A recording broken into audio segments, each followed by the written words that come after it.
Selamat pagi anak-anak. Apa kabar semuanya? Miss Debbie harapkan anak-anak dalam keadaan sehat. Hari ini kita akan menyaksikan cerita keagamaan yang berjudul Perjuangan Yakub di rumah Paman Laban. Ada apa dengan perjuangan Yakub di rumah Paman Laban? Apa yang dilakukan oleh Yakub di rumah pamannya? Pelajaran apa yang akan kita ambil dari cerita kita pagi ini? Yuk, saksikan bersama-sama.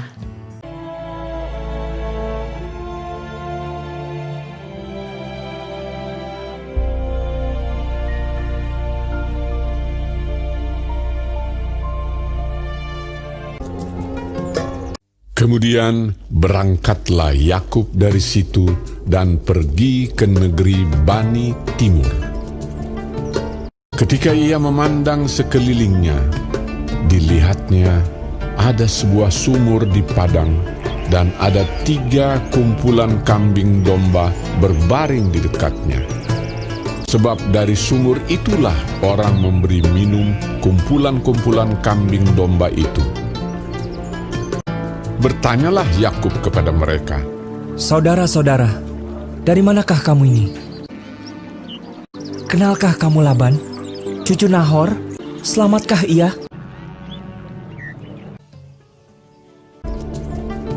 Jawab mereka, "Kami kenal. Selamat. Kami ini dari Haran. Lihat, itu datang anaknya perempuan, Rahel, dengan kambing dombanya."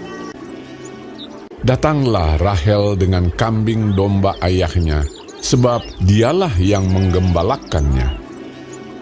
Ketika Yakub melihat Rahel, anak Laban saudara ibunya, serta kambing domba Laban, lalu kata Yakub, "Berilah minum kambing dombamu itu, kemudian pergilah menggembalakannya lagi." Ia datang mendekat, lalu menggulingkan batu itu dari mulut sumur dan memberi minum kambing domba itu. Kemudian Yakub menangis dengan suara keras. Lalu Yakub menceritakan kepada Rahel bahwa ia sanak saudara ayah Rahel dan anak Ribka. Maka berlarilah Rahel menceritakannya kepada ayahnya. Segera sesudah Laban mendengar kabar tentang Yakub, anak saudaranya itu, berlarilah ia menyongsong dia,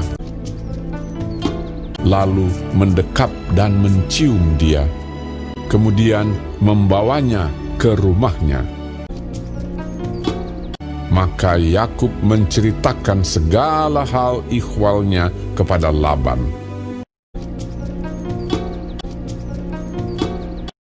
Kata Laban kepadanya, "Sesungguhnya engkau saudara sedaging dengan aku."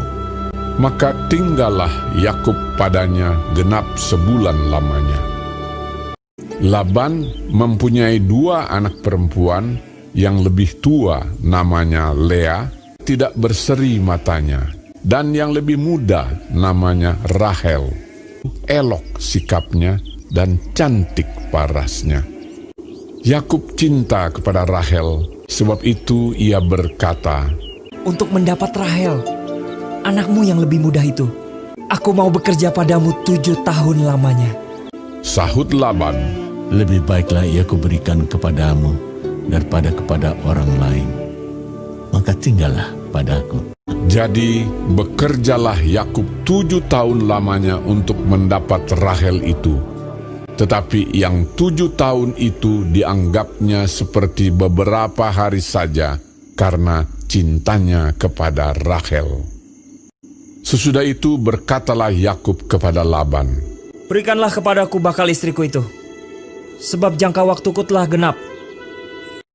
Lalu Laban mengundang semua orang di tempat itu dan mengadakan perjamuan. Tetapi pada waktu malam diambilnyalah Lea, anaknya, lalu dibawanya kepada Yakub. Tetapi pada waktu pagi tampaklah bahwa itu Lea. Lalu berkatalah Yakub kepada Laban, Apakah yang kau perbuat terhadap aku ini? Bukankah untuk mendapat Rahel aku bekerja padamu? Mengapa engkau menipu aku? jawab Laban, Tidak biasa orang berbuat demikian di tempat kami ini, mengawinkan adiknya lebih dahulu daripada kakaknya. Asal engkau bekerja pula padaku 7 tahun lagi. Kemudian Laban memberikan kepadanya Rahel anaknya itu menjadi istrinya.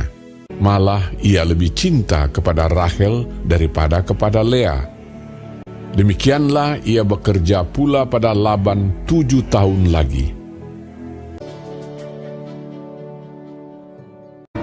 Adapun anak-anak lelaki Yakub 12 orang jumlahnya. Ialah Ruben, Simeon, Lewi, Yehuda, dan Naftali, Gad dan Asher, Isakar dan Zebulon, Yusuf dan Benyamin. Seorang anak perempuan Dina. Nah, anak-anak, bagaimana? Seru kan ceritanya? Coba Miss Debbie mau dengar anak-anak bercerita singkat. Yakub pergi ke rumah siapa? Iya, ke rumah pamannya.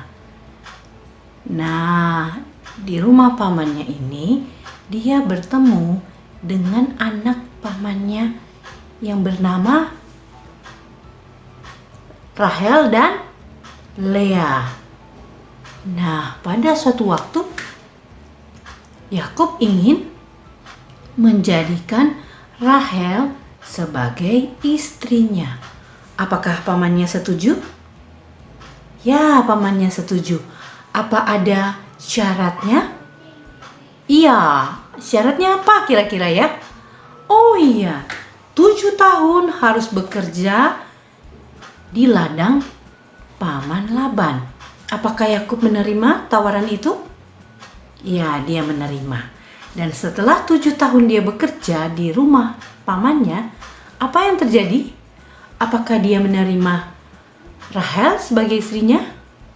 Wah, ternyata tidak ya. Dia menerima Lea. Nah, apakah dengan itu Yakub menjadi patah semangat? Yakub menjadi orang yang sedih? Ya, dia sedih. Tapi dia penuh dengan semangat. Lalu apa yang dia lakukan untuk mendapatkan Rahel kembali? Ya, dia bekerja lagi 7 tahun lagi di rumah paman Laban. Setelah itu dia mendapatkan Rahel dan menjadikannya sebagai istrinya. Nah, anak-anak, dari cerita kita tadi kita lihat apa yang dilakukan oleh paman Laban. Paman Laban dia membuat suatu janji ya, kalau Yakub bekerja 7 tahun dia akan memberikan Rahel, itu janjinya. Nah, anak-anak, apa ya janji? Janji adalah sesuatu yang kita ucapkan dan harus kita tepati. Misalnya mama bilang anak harus belajar. Nah, apa yang dilakukan oleh anak-anak?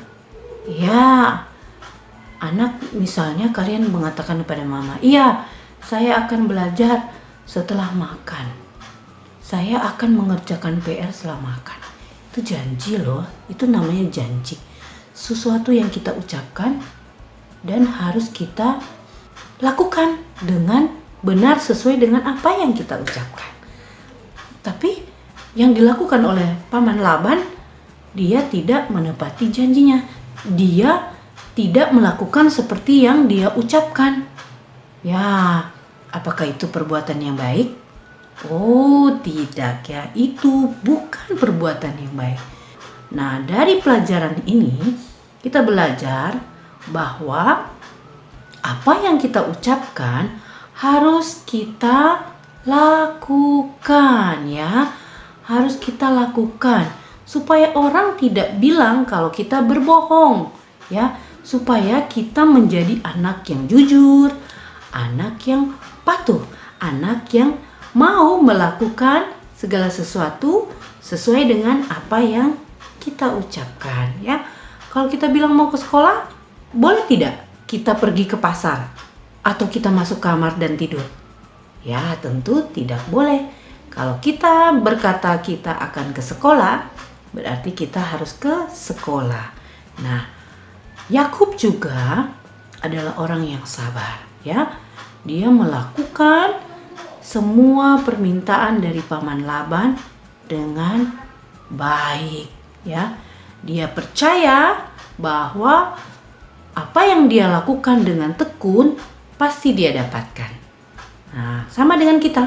Kalau kita rajin belajar, kita rajin sekolah, kita rajin mengerjakan tugas-tugas kita, pasti kita akan jadi anak-anak yang pintar dan bisa naik kelas, bisa menjadi juara. Ya, sekali lagi dari pelajaran kita hari ini yang kita dapat adalah kita harus tekun melakukan segala sesuatu. Tekun belajar, ya. Itu yang paling penting buat anak-anak, apalagi di saat kita belajar dari jarak jauh, belajar dari rumah. Kita harus tekun, kita harus benar-benar fokus pada guru yang sedang mengajar. Mengerjakan semua tugas dengan baik, ya. Dan harus bisa berkata jujur. Apa yang kita ucapkan harus kita lakukan. Miss Debbie berharap kita semua bisa melakukan tugas-tugas kita, mengerjakan semua tugas kita dengan baik, dan selalu menepati, selalu melakukan apa yang kita ucapkan.